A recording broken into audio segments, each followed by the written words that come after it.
vitrifié. Vitrifié. Oui. Vous avez écouté les propos du livre de Robert Bourgi. Oui, Robert. Voilà, qui parlait de Nicolas Sarkozy qui avait promis de vous vitrifier. Cette anecdote, elle est vraie? Ah ben ça, c'est à lui qu'il faut demander. Puis c'est lui qui était à l'Élysée avec Sarkozy. Prenons les choses par le commencement, Monsieur le Président. Oui. On apprend de ces révélations, par exemple, que vous étiez le vainqueur de l'élection présidentielle d'octobre 2010. Oui. Et que vous avez été victime, on va dire, d'un putsch, finalement. Oui. C'est vrai ou pas? Vous Mais pensez? ça, nous savions depuis longtemps, depuis toujours que nous avions gagné, que j'avais gagné l'élection présidentielle de 2010. Mais le problème, c'est que le gouvernement français dirigé à l'époque par Nicolas Sarkozy ne voulait pas du tout me voir. D'où venait cette inimitié entre vous et Nicolas Sarkozy? Je n'en sais rien. D'abord, c'est un ami de Ouattara. Est-ce que ceci peut expliquer cela? Je ne sais pas. Mais c'est un ami de Ouattara. Mais ensuite, on ne m'attendait pas à la présidence de la République. Du côté de Paris, on ne m'attendait pas à la présidence de la République. Monsieur le Président, Robert Bourgi, dans le livre, dit qu'il vous appelle. Oui. Il vous transmet le message de Nicolas Sarkozy qui vous dit d'abandonner. Oui. Et on vous promet beaucoup d'argent, Oui. bref, il cite un certain nombre d'avantages dont vous deviez bénéficier. Oui. C'est vrai ou pas? Il vous a vraiment téléphoné dans ce sens-là? Il m'a téléphoné dans ce sens-là. Et vous l'avez envoyé balader? Ah oui, ça, plus vigoureusement qu'il l'a dit. Ah oui? Mais en fait... Dites-nous, Monsieur le Président, vous avez raccroché au nez? Ah oui, bien sûr. Bien sûr. Parce que il y a des choses avec lesquelles je ne peux pas jouer. La liberté de mon pays, l'indépendance de mon pays, c'est mon pays, la Côte d'Ivoire, qui est aux élections. Et la Côte d'Ivoire se donne le président qu'il veut. Moi, je n'entends pas à ce que quelqu'un qui est, parce qu'il a assis à l'Élysée, puisse désigner un chef d'État en Côte d'Ivoire. Je ne peux pas accepter ça. Alors, vous l'envoyez balader et on va vous vitrifier. Est-ce que très sincèrement, pendant que vous étiez aux affaires, vous avez de temps en temps aussi acheté votre paix, acheté Paris, parce qu'il dit que vous aviez donné 3 millions d'euros à Jacques Chirac? Oui, c'est enfin exactement, c'est 2 milliards de francs CFA. Alors je ne sais pas bien. Oui, ça fait 3 millions d'euros. Voilà. À peu près. Voilà. Mais ça, je suis étonné que ça apparaisse comme quelque chose de nouveau aujourd'hui. Parce que depuis 2014, dans le livre que j'ai écrit en prison avec François Mattei. Pour la vérité de la justice. Oui, je l'ai dit là-dedans. Pour la vérité et la justice. Oui. Vous en aviez parlé, effectivement. Oui. Mais bon, vous savez, quand ça sort de la bouche de quelqu'un d'autre, on se dit, bon, il n'a fallu pas. À la page 49, oui, j'avais déjà dit ça. Mais Monsieur le Président, pourquoi vous donnez les 3 millions d'euros, c'est-à-dire les 2 milliards dont vous parlez? Parce que vous me demandez. Mais vous ne donnez pas à tous ceux qui vous le demandent. Ah non, mais écoute, c'est Chirac. Il était si influent que cela? Il vous faisait si peur que ça? C'est pas une question de peur. Mais c'est d'abord un étonnement de voir le chef d'État français me demander l'argent. Moi, j'étais étonné. Stupéfait. J'étais stupéfait, j'étais ahuri. Ce n'est pas le seul chef d'État qui m'a demandé l'argent. Ah bon? Mais comme un autre qui m'a demandé aussi l'argent. Vous pouvez nous le dire, Monsieur le Président? Non. S'il vous plaît. Est africain et qu'il est coutumier des faits. Bon, je n'ai pas... je lui ai donné l'argent sans... Vous ne direz pas qui c'est? Oh, non, je ne dirai pas qui c'est. Après, hors micro, je peux vous souffler son nom dans le creux de l'oreille. mais c'est étonnant quand même. Alors, vous donnez en liquide ou bien Robert Bourgi transporte des valises comme c'était dit? Ah ben oui. Ah oui. Ah ben oui. Il traverse les frontières avec les 2 milliards. Waouh. Et... Mais après ça, ils vous ont fait ce qu'ils ont fait, Monsieur le Président. Vous ne leur avez jamais parlé? Non, mais...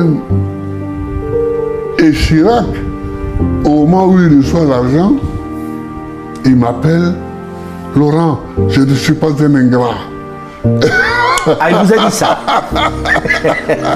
C'est amusant, non? Ah oui, on ne peut pas être plus ingrat. Laurent, je ne suis pas un ingrat. Je saurais m'en souvenir. Je saurais m'en souvenir. Et puis après, derrière mon dos, lui, la France, le Burkina Faso monte une rébellion qui vient m'attaquer. En termes d'ingratitude... On fait difficilement mieux. Wow. On fait difficilement mieux, ça je vous le concède.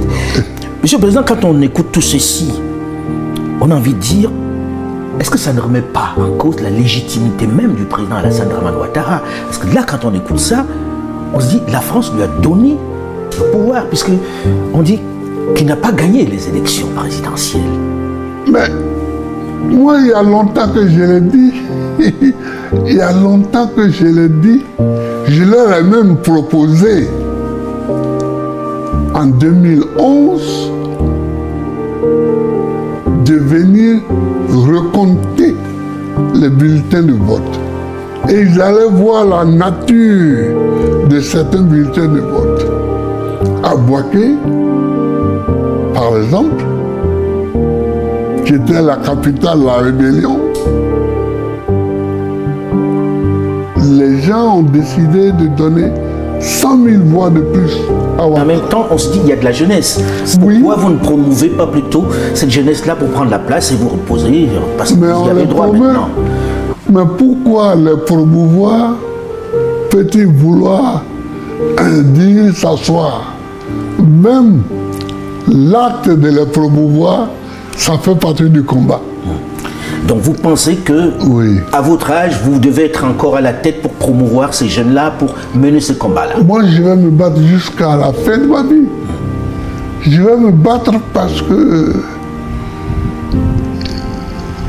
les combats des Nkrumah, des Lumumba, ce n'est pas achevé. Mais peut-être que les jeunes devraient prendre la relève.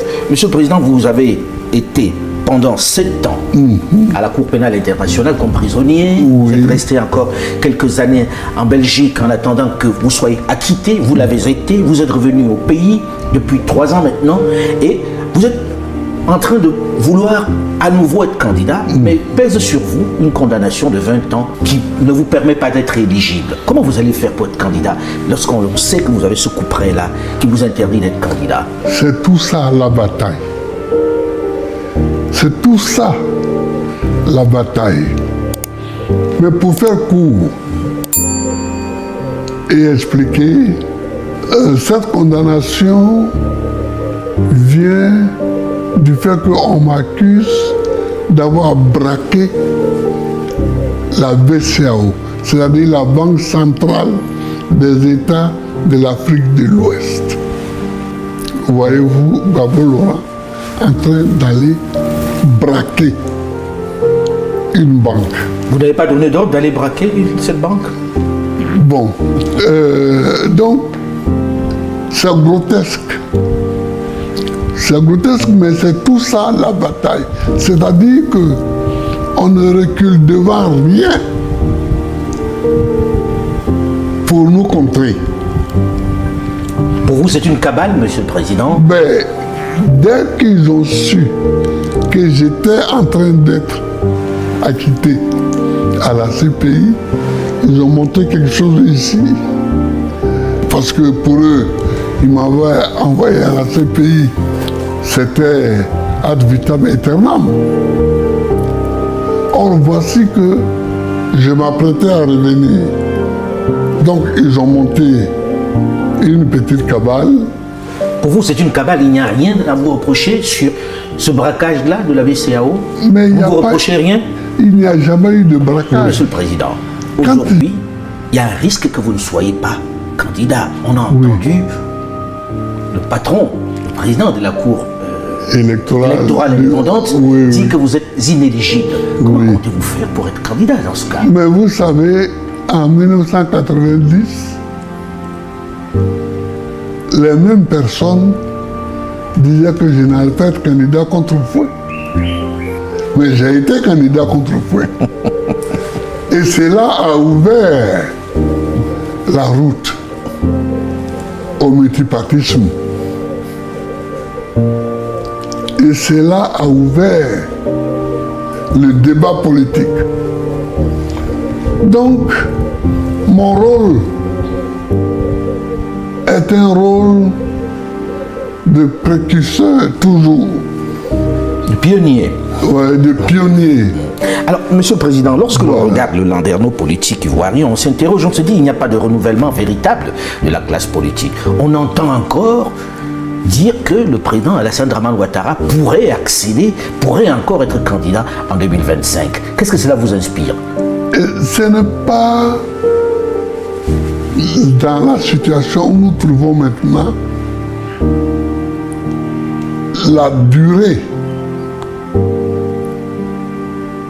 d'un homme sur la scène politique qui a un problème. Mais c'est le respect de la loi. Comment ça? Ce que Alassane fait et qui est condamnable, c'est ne pas qu'il soit candidat, mais qu'il soit candidat pour un 4e mandat. Alors que la Constitution dit de façon claire et nette qu'aucun individu ne peut être président pour plus de 2 mandats. Pour vous, il est dans l'illégalité. Mais total. Et c'est ça. Alors les gens disent Alassane. Non. Laissez Alassane. Et voyez ce qui est une faute. Ce qui est la faute, c'est que déjà, en ce moment-ci, nous sommes dans son 3e mandat, ce qui est une faute. Et non seulement il fait une faute, mais il veut amplifier la faute en allant pour un 4e mandat, ce qui est une horreur. Pour vous, il ne doit pas être candidat, absolument pas. Mais la loi, et surtout que cette constitution-là, c'est lui qui l'a écrite.